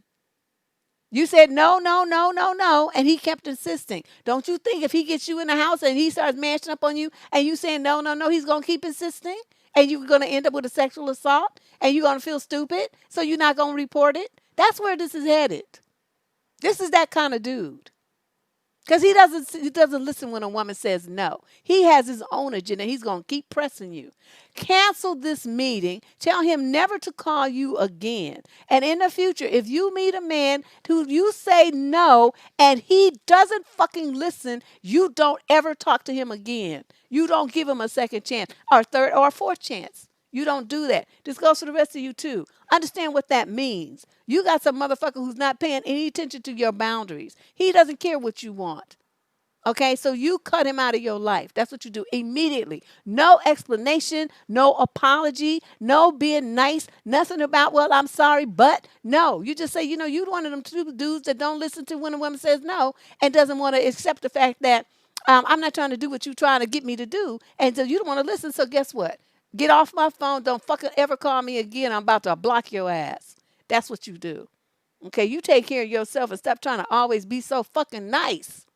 I can't stand it. You guys get yourself in so many bad situations, always trying to be nice and not thinking about what this man has shown you about his character. He is raggedy and he is a dusty and he is a kind of person who would assault you because that's what he wants. That's why he kept pressing you to go to his house.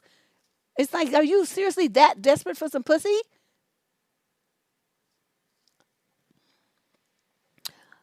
Oh, this is upsetting. Don't you dare. And I hope you did not go already to this situation because this guy is just, he's bad news.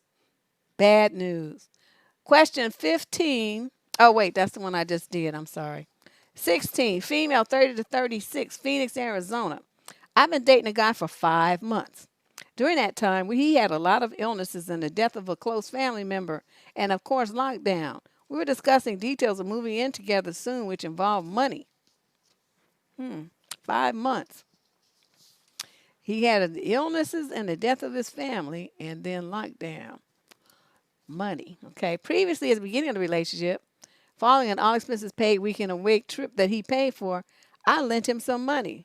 This was during the time of the death. He needed to pay the hospital care and had an issue with his bank card. It was $900. He assured me a day I would get it back. 3 days later, I didn't doubt him at all. The following week, he assured me he had transferred it, but I didn't have it. I didn't push too hard as he was in and out of the hospital caring for his ill relative. After this, there was no an instant of a bounced check, and still and still no money. During the trip away, he also noticed that my smartphone was out of date and offered to replace it for a discounted price due to his work. I gave him the discounted price, another $600. Over lockdown on over 10 occasions, he promised me the money and didn't provide it or the smartphone. He left me waiting on 4 different dates where he was going to drive over with the money but backed out.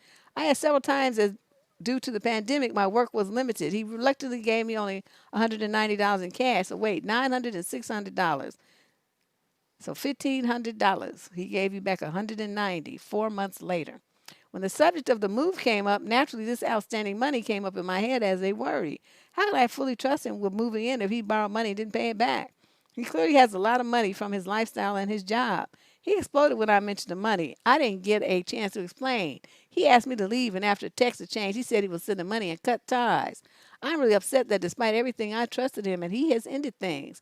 When I feel he is in the wrong, surely he could have paid up without me having to ask so many times, particularly as he has the money. Now I'm in a position where he has dumped me, yet I'm in the wrong. I'm confused, not about being dumped, but his reaction in anger. I trust him, but surely I shouldn't be expected to overlook money in a crisis. He is offended and looked hurt that I didn't trust him. I haven't got the money yet, but he texted to say I will get it. Deb, he has said this several times, so I have written it off in my head. We shared a lot of time together and got along well. You stupid. Okay, somebody owe you $900 and he been stringing you along, and you gonna give him $600 more? Where they do that at? If your phone was working and your phone was fine, you supposed to say no, thank you. I like this phone because right now I don't really have the money to spend because it's COVID and my work is limited, like you just told me. Why would you spend some more money on a phone that you don't really need because your phone you got is working? Okay, that was dumb. That was a dummy move, and you got played. He don't have nobody in no damn hospital. He don't have no sicknesses, and no bounce checks that he had to. You say he got money. Why is he bouncing checks? And he got money from his lifestyle and his job. Then why doesn't he have $900 in the bank? See, you weren't thinking, and you just giving men money. They know who's a mark. Cause I'm not giving a motherfucker 10 cents. He's not greedy. He's a player. Annette. It's not greed. He's what you call it? A narc, user, kind, scammer. He's Leandra. It's Leandra with pants on. But no, he this was a setup. And he know, they know the kind to get because they come at you with that soft heart. Remember I told you about the dude I met? And the first day I met him, he comes calling me talking about it. We had a conversation where we met, right? The next time I hear from him, he's telling me he needs $50 because his grandmother's in the hospital and needs some medication. Or she needs, not in the hospital, she needs some medication and he was a little short. Just a grown man. And you don't have nobody to get no money from except a woman that you just met this afternoon. And I said, so what's going to happen if she don't get the medicine? Oh, she might die. And then this is when I hit. I said, well, I guess the bitch going to be dead then because you ain't getting shit from me. And I hung up the phone. And that's how I am. I was like, I don't really care. I mean, shit, she was old anyway. Shit, she lived a good life. She can check up the deuces and be out. Old bitch. So I was like, I don't give a fuck about your granny. You know what I mean? I need my $50. And even if I had $50 to spend extra, which I didn't, I wouldn't be giving it to you. So it's like, he was so through. I saw him later for those of you who live in this area know about First Fridays. I used to be a regular. I saw him at a First Fridays and stuff, and he was giving me all kind of evil eyes. And I was like, how your granny doing? I don't give a fuck. And these niggas always trying to have some kind of, some kind of rap and some kind of game and appeal to your, your being nice and your sense of, ooh, kind of thing. I don't have that gene. I don't give a fuck because he's sitting there looking at the granny deep breathing her last breath and be like, wow, look at her. She about to die.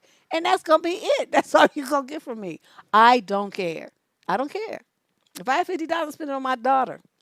You know what I mean? If she buying her some toy or some trinket or shit. I'm not buying medicine for your grandmother. Like I said, she a bitch is old anyway. She already lived a good life. Let her go. Tell her to go to the light. I just like, I don't really give a fuck. Go wherever you want to go, but you ain't going in my pocket. That's all I know. Shoot. But yeah, girlfriend, you don't give men money. That's the number one rule of life.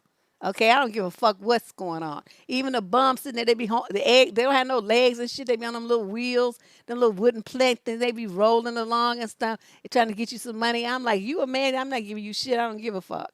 It's like if you was a vet, you should have got some checks from the VA, and if you lost them in a car accident or something, you should have got a settlement. What you do? Drink it up? I mean, whatever is your problem, it's not mine. So I just don't. I just don't care. My energy is spent on this channel and on y'all. Okay, that's it. That's all. That's it. I don't have no energy to give shit to a man. Nothing. So let us move on. Question number 17, female 30 to 36 from Ontario, British Columbia, Canada. I set a boundary and I'm called volatile. I hang up on him when he keeps talking over me and I'm called inexplicably rageful. He'll obtusely refuse to understand my point of view when it comes to how I feel about a behavior of his, and he'll continue justifying his behavior. I don't see any option for me here but to end it. We can barely communicate when disagreements pop up. Okay, so what's the question? You sound like you just want to vent. But yeah, that's right. There's no option here, and by the time he talked over you the second time, or told you that if you set a boundary that you're volatile, you should have been checking up the deuces then. You don't get to talk about me when I set a boundary that works for my life and for me, that protects me. You don't have to like it, but I'm not changing it. And so, y'all be giving them too much chances. You spend too much time on bullshit with bullshit ass men. I'm telling you, you say something that you want, a no, I need it to be this way, this and that. I don't want you doing that. Okay, you tell them because you don't know what kind of women they've been dealing with before. Maybe that was okay with those other women. They're like, oh, okay, thanks for telling me. But then they do it again. Or they do something along those same lines and you stay with them. What are you communicating? That is okay. That's what you're telling them. Because, yeah, my mouth said this, that I don't like it. But since I'm still here, obviously I do. Or I'm just so desperate, I'm going to take it because, I talked all that shit, but I'm not going to really back it up. That's what you're telling men when you do you do that kind of stuff. You do realize that, right? You got to back your shit up. So if you tell him you do that again, we're through. Then when he does it again, you dump him like on the spot. And you don't there's no get back. Okay. I'm just like, this is unbelievable. Let's move on to question 18 of 22. This is a young man. Well, no, I guess he ain't that young. 56 to 65 in Northeast USA. I am a very sexual guy. I was dating someone for 6 years and we stopped having eggplant because it was painful to her. Oh, she probably was having menopause problems. But last year I met a woman and we started having a relationship. So I never told my girlfriend. And one day she found out, this was about a year ago. The new woman is not as attractive as old girlfriend, but new woman dresses sexy and is open. She will also go out whenever I want and we live much closer. I never told girlfriend the truth and led her to believe I had ended things with this woman. We tried to reconcile, but girlfriend was extremely angry about the cheating. She wanted me to cut all ties with this other woman, and I pretended that I did. She was always asking questions about this other woman. I got with her because I'm 56, and I saw my sex life slipping away. Motherfucker is going to. Okay? Your ass is old. I stopped talking to girlfriend in March and started up with this other woman. In July, we went public. I'm embarrassed to say I never ended it with girlfriend, and she probably found out by my Facebook or whatever. She called me, and I sent her belongings, and I recovered her from my cell phone plan. I also blocked her as I knew she would throw this in my face stating I have no integrity, etc. To be honest, when I am alone, I realize it was wrong how I did end it. Yeah, you a trifling piece of shit. New girlfriend is great. Sex is okay, and she's affectionate in public. She takes a lot of pics and posts them on Facebook. We are in our mid 50s. I do miss previous girlfriend in a way. She helped me and dated me when I had little free time and was a single dad raising my son. I believe she truly loved me. New girlfriend wants a man that happened to be there. I am better than her two previous husbands and the other man she had a child with. I don't know what to do. Girlfriend number one had my back always. This new one, I do not know. Plus, I am paying for everything good. I hope she takes your ass to the cleaners. I hope she rakes you over every coal that there is on this planet. I hope she dogs your ass and never stops until infinity comes around. I hope you get hurt and mauled and maimed and killed and bruised and your heart stomped on with cleats and I poked with fire pokers and all kind of stuff. I just hope all kinds of stuff happens to you. You know why? Because you deserve it. Look how you did that woman. A woman who you admit yourself helped you and had your back when you was a single dad and you was lonely and all the stuff. She was there for you. And this is how you repay her. It's all about your dick. You left her because of your dick. That's it. I want you all to understand this. That's what this boils down to. It was all about his dick. I'm 56 and I felt my sex life slipping away. You don't have sense enough to know that that's what happens as you age. You know, that's what starts happening. You know, because you go from being Mr. Woody to Mr. Half-Mast to Mr. I need a cane, a crutch, some help.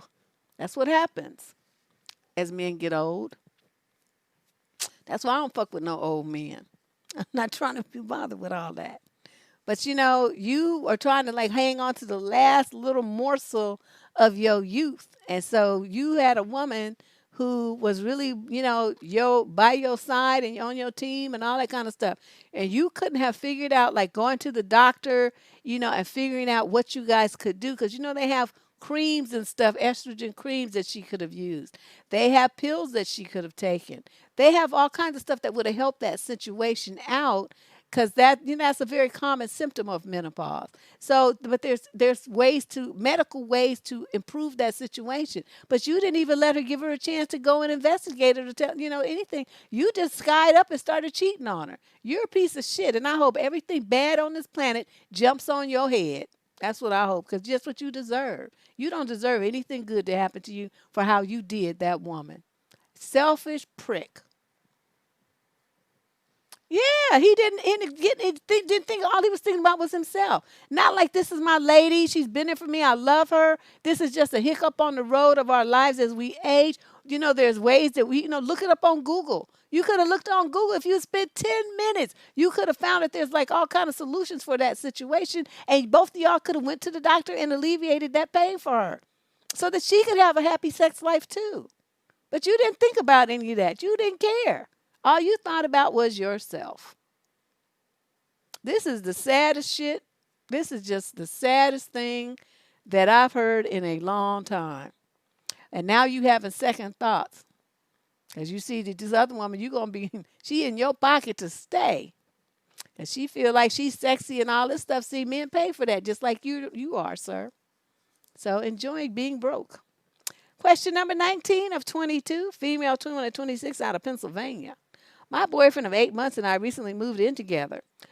I thought it would be super good, but I just find myself distancing myself and resenting him more and more. For starters, he hangs out with his friends 60% of the day, which I have no problem with. But when I come home from an 8-hour shift and they're all in our room chilling and no one's really talking to me while I lay on the bed awkwardly, it just really makes me feel ignored. He's not working at the moment because of COVID and is constantly doing fun stuff, which I'm super excited about for him. But when it comes to my days off or after work and I suggest something, he always me asking to do stuff, it's met with an excuse, and he never takes me out or dates. He seems to prioritize his friends over me. I asked him to go to the lake, and he said no, he was super busy, which I understood, but later on he asked if I wanted to go to the lake with his friend, and when I brought up how I asked earlier, he said he was supposed to hang with a friend on a previous day, and so that's why. Also, other day was a super stressful day at work.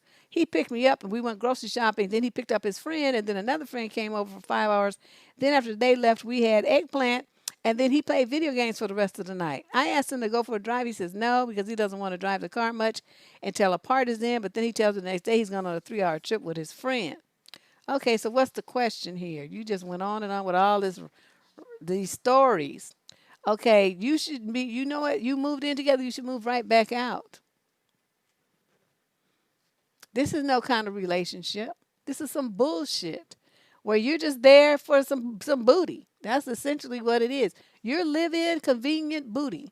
He don't want to socialize with you. He don't want to take you on no dates. He don't want to romance you. He barely wants to even talk to you. So what you should understand is that this is a relationship that was over before you even moved in, and pack your stuff up and move right back out. That's what you need to do. He don't give a shit about you. And shit, when they be all up in their friends like that, I be looking at them sideways. What kind of little little butt pack is this? You know, I used to call it the rat pack. This the butt pack. You too many dudes hanging around too many dudes all the time? Nah, they fucking. I just can't. That's just not even normal. And your woman is right there. You would be telling dudes, my lady just moved in. I want to spend some time with her. Get out. Me and my girl, we going to do something, this and that, blah, blah, blah. But he's not doing that ever. So that shows you where his priority is. It's not you. So you need to understand that and pack your stuff and get out. Move out. And he's not working right now. That's not your problem. He can't pay his rent and he gets evicted and stuff. Again, not your problem. Just let that happen. Yeah, it makes me wonder. I'm just telling you. All I know is I told you all about that dude that went out with. He showed me all his friends, and I could tell they all had them lips. Them DSL was going on. I'm like, oh, nah, Captain. I'm out. All right, let's move on. Question 20 of 22 on the What the Fuck Tuesday of August 4th. If you guys aren't a subscriber, please hit that subscription button and hit the like button. I don't know how many likes we got. Like a couple of hundred people in the chat room and shit. Not no couple of hundred likes. So what's going on? What's really happening? Child, them lips will tell you a lot. And they be doing it too when they're not even aware of it. Because it's just such a habit that they do with each other, I think. So, you keep your eyes out. When you out with somebody, you out in public. And you see who got them lips. They correct it quick. They be like, and then they fix it. They fix their face. But it's too late. I already saw you. You exposed. I already know what's up. Okay, so this is letter 20, female, 21 to 26 out of Sacramento. My boyfriend was dating a girl for 4 years before we met. When they broke up, they didn't part amicably. They both bared a lot of resentment towards each other. Now, in the 2 years since we've been together, he tried to help her on multiple occasions just as a friend. But every time he's reached out to her, she blocked him. He tried to let go of all the resentment and just move on in life, so he apologized to her over messages just to ensure there's no toxicity or burnt bridges. Number 2, we found out something about her fiance, which we thought she should be aware of before tying the knot. Instead of talking to her directly, we told her best friend and let her deal with it. In return, she blocked us both on Instagram. And number 3, recently, due to layoffs happening everywhere, she too lost her job. We saw her article on LinkedIn where she was looking for help to reconnect with someone, and he reached out to her and messaged her the number of a person who he thought would help her, and she blocked him on LinkedIn too. When this final incident happened, I got tired of it and told him he needed to get rid of this toxicity out of his life. And I told him to block her on whatever remaining channels he had access to her. But he kept telling me that he wasn't a person like that. It's not his nature to do it. And how people eventually learn from their mistakes. And if she did and ever needed help, he would be there. I was against this. Wow. Because this woman has no respect for him and how much he tried to help her. Today, he tells me he doesn't want to fight with me about this, so he blocked her. Later, when I could still see her on his list, I asked him about it, and he said he used the on a break feature on Facebook where he still hasn't unfriended her, but technically they can't see anything about each other. I don't know why it's so difficult for him to do this after everything she's put him through, and I just don't know how to get through to him. Also, I don't know if I'm overreacting about this. Any suggestions would be really appreciated. That's his first love, girlfriend. You in the 21 to 26 age group, and he was dating her for 4 years when he was really young. That's his first love, and you know what? He's never going to block her. She's always going to have access to him, and that's just the way it is.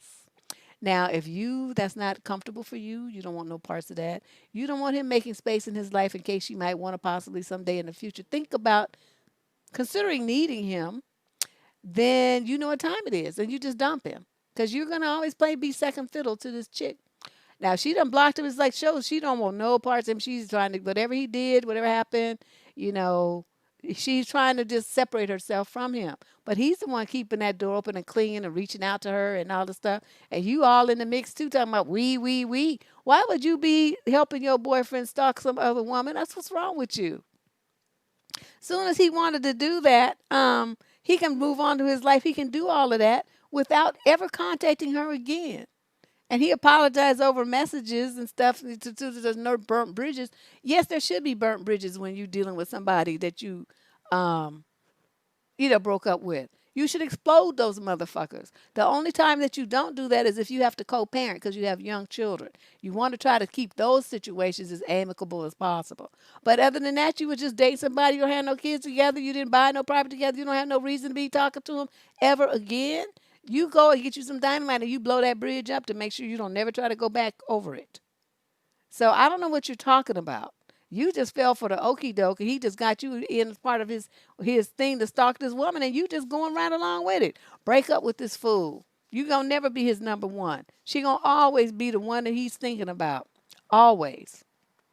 Okay? Until he meets his next love. But that ain't you. Question number 21. Female, 37 to 45, out of Charlotte, North Carolina. I fear my boyfriend and I are headed for a breakup. We've been together for over a year. When we got together, I was very straightforward about the fact that I want to have children. I didn't push the time, and I knew we needed to let things develop naturally, but was clear at my age, I'm 39 when we met, 40 now, that time was a factor.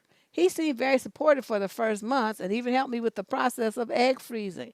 Every now and then he would bring up things like, what names do you like and what school would kids of ours go to if we lived here? So I thought everything was good. That narc future talk. Then about 6 months into the relationship, things at work went badly for him. No layoffs as yet, but threats of them over his head. He was looking for another job and struggling.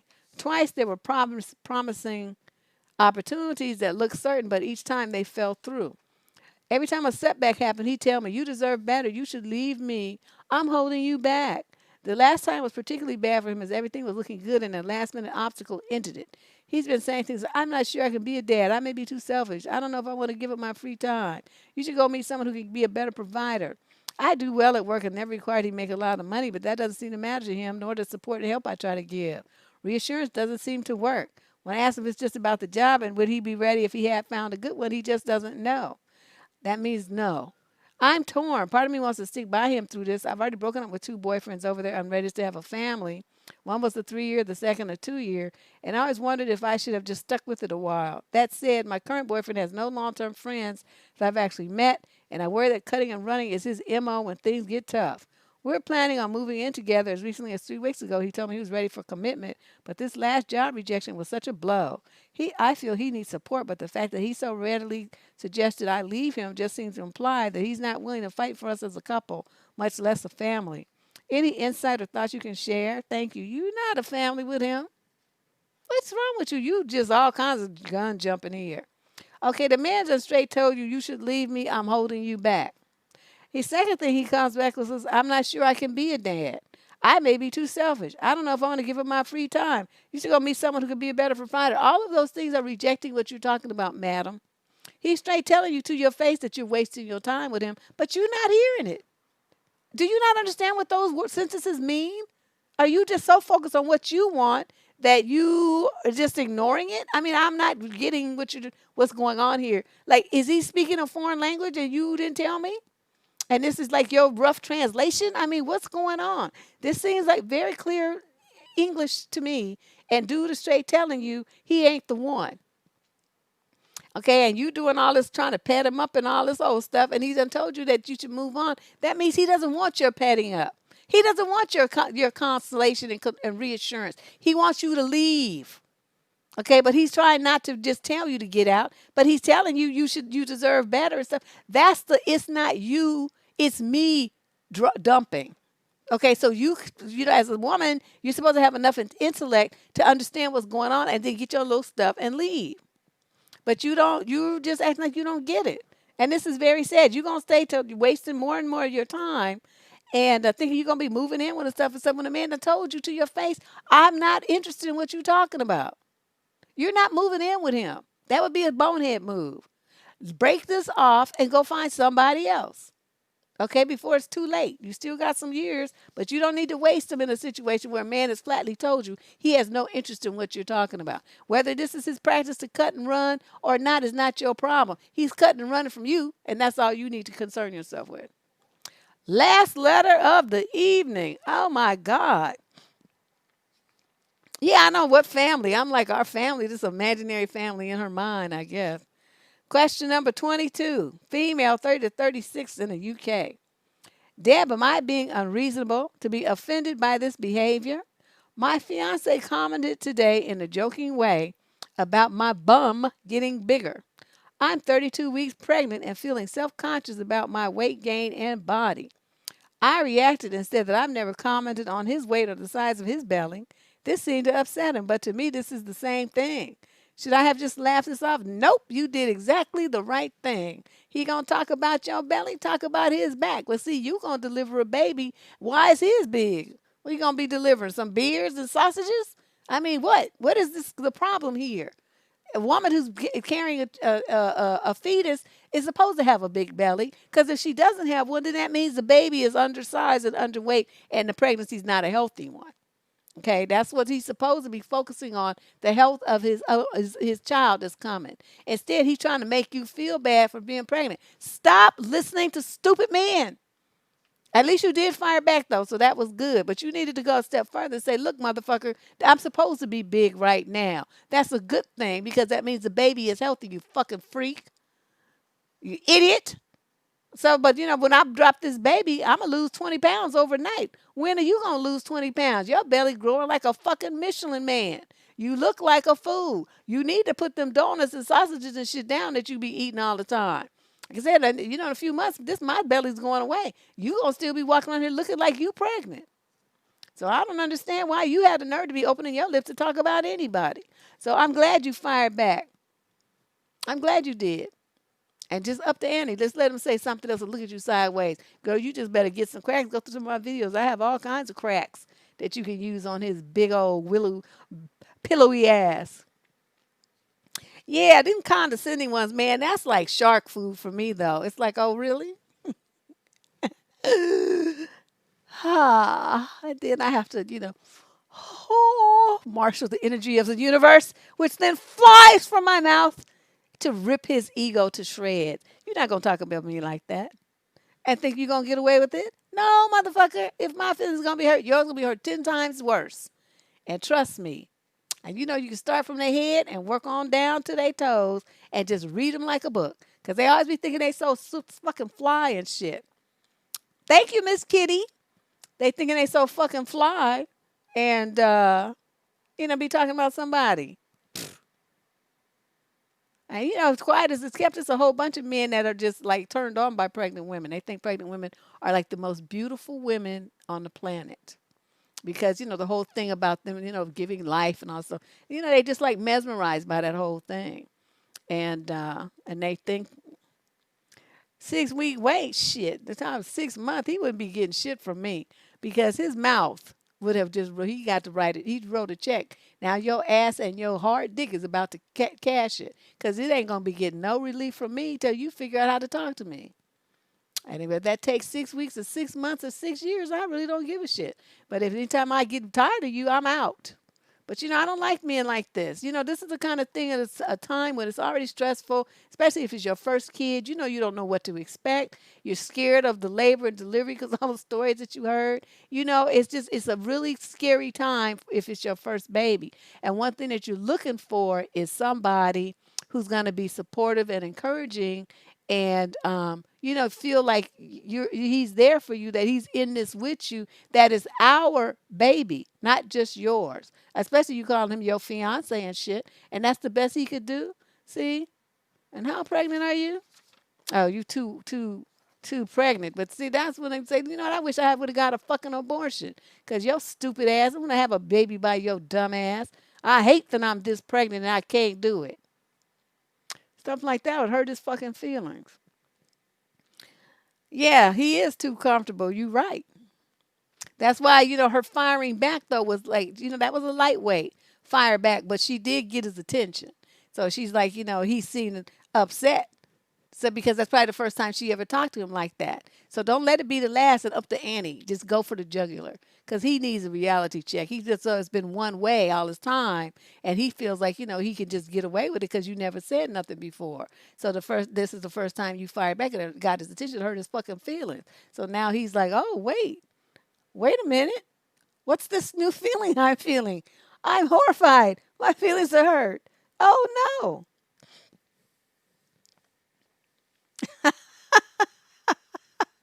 You was a whale when you was pregnant. But I mean, I don't think that's the problem. I mean, people be gaining like 100 pounds or something. Well, then you in a whole new world of trouble. But a 50 pound, 40, 50, 60, even 60 pounds gain is considered pretty reasonable. Usually, they try to get you to keep it down about 25 and 30, but shit happens. And so that food start getting good to you. And then if you have a big baby. My daughter was only 6. Well, she was born, she was 7'3". But people be having these 9 and 10 pound babies and shit. So they be like big. So yeah, talk about his age, his balding head, his gut, his moves, his lack of muscle tone. You know, there's always I'm sure there's like dozens of things that you could rag on him about. His flat ass, all kinds of stuff. But usually as a woman, you don't want to talk about your man like that. But see, when they start this kind of shit like that, you unleash. It's like, oh, is that what you're doing? We talking about each other? Oh, well, let me see. Let me tell you all the shit I've been holding back about you. And then read his ass. Hurt every feeling he ever thought he had. And then I bet you won't do that shit no more. It's like, okay, well, you're going to call it truth because, we can keep going. Now, you going to act right and control your fucking mouth, or we going to have round 2. And I'm going to always win. So you better be prepared. I'll hurt your fucking feelings. Yeah. Look at that old flat, wide butt that men get with middle age. That shit is not cute. So, this is this is the conclusion of this show. I wanted to let you guys know too. We will not be having DNN this Friday night because this is my birthday weekend. My birthday is Saturday, so the party begins on Friday night. I'm not gonna be home. I'm gonna be in these streets and wearing my mask and all that. So don't worry. But I'm gonna go and have some fun with my family. Haven't seen them in months. And then I'll be back, but I'll be back. I'll see you guys on Tuesday. And you never know, I might, upload a video or have a pop up or something. But we definitely will not be doing DNN on Friday. So those of you who have not uh, looked at the videos on What's in It for Me, there's a 3-video series. If you missed it, please go and look at those and do the homework assignment there. That's going to really help you as you start to go out here and date, to change your focus and change the way that you look at men and the way that they try to get you in a relationship. You have to be a lot more down to earth and realistic about what this guy has to offer. And then stop settling for nonsense. And like all these ladies, they settle for bullshit and nonsense that they shouldn't have been settling for. Thank you, Hadia. Thank you. It's like, happy birthday. Yes. I'm always happy to see another one, you know what I mean? Because the option is you don't. But people complain about getting older, but I'm like, yeah, well, the option is you don't.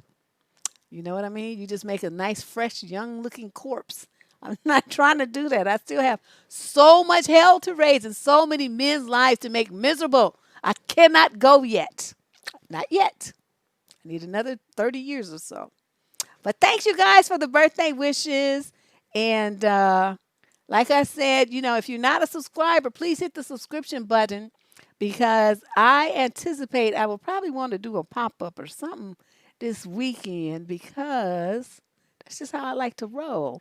So you guys make sure that you have your self-subscription and hit the little instant notification. Because like Lady Boss knows, if I sit down and just fire up my computer, do a pop-up, there will be no notice other than that. I'm not going to put up no banner. You're not going to get a thumbnail warning. It's just going to happen. and then you know. But if you don't have the instant notifications set, then you'll never know, and you'll miss out, and then you'll be mad. And don't be coming here be mad at me. All right, you guys. See you guys later. Thanks for the birthday wishes. I plan to have fun and spend some of my money buying me some wine and getting ripped this weekend to drown out my all these letters. Ooh, Lordy, have mercy. But so like I said, go and do what's in it for me homework and take a look at any of the other videos here. Just enter a keyword in the video search. Search the channel. There's more than 850 videos on this channel, and there's something here for everybody. Okay. Love you guys. I'll see you real, real soon. Bye bye.